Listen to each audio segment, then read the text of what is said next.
Alright, we're going to import some brushes. So I'm going to open up Google, go to Google Drive,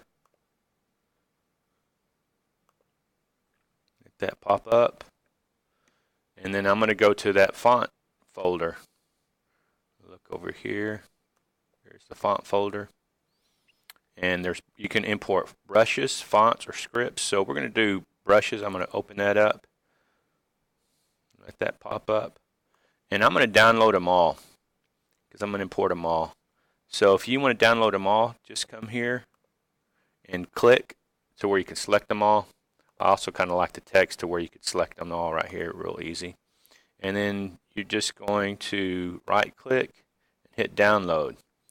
And then you come and pick a place where you want to download them. I'm going to hit download. I'm just going to wait for it. I'll pause it while it's downloading. And it's going to say zipping files, email when ready. You don't have to worry about that. Just wait when it says complete.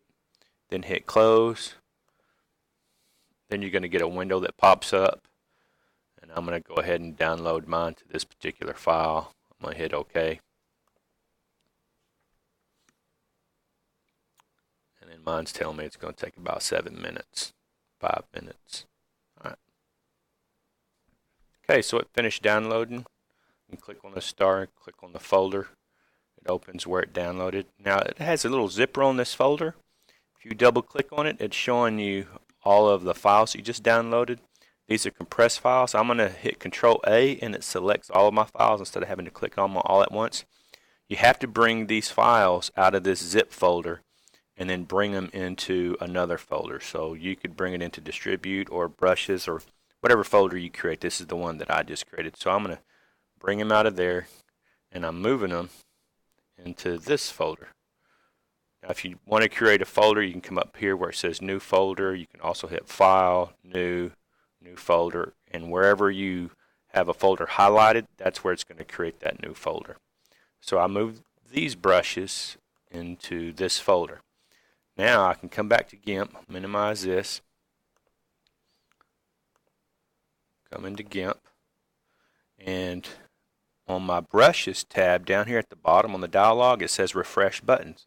So I'm going to hit refresh, and when I do, it's going to bring in and import all those brushes. Well, before I do that, I've got to move those into my GIMP file. So I'm going to take all these files that I just downloaded, hit Control A and Control C.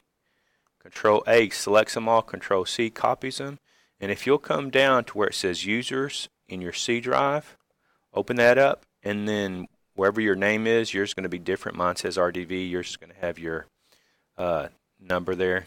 So I'm going to open that up, and then the very first folder is going to say .gimp 2.8. Open that up, and there's brushes and there's fonts. So whenever you download a brush or font or even say a script, you just bring them into this. So I'm going to, I could hit Control A and just move them, or I could copy them. So I'm going to just move them into there. Minimize that. I'm going to go back to GIMP. And on that GIMP now, when I hit this refresh button, it's going to refresh GIMP, and it's going to bring these new brushes in there that I can use. Give it just a second to load up. And there it goes. It loads them all up. So now I have all these new brushes that I can come in and use to create different designs with. So that's what we're going to be working on.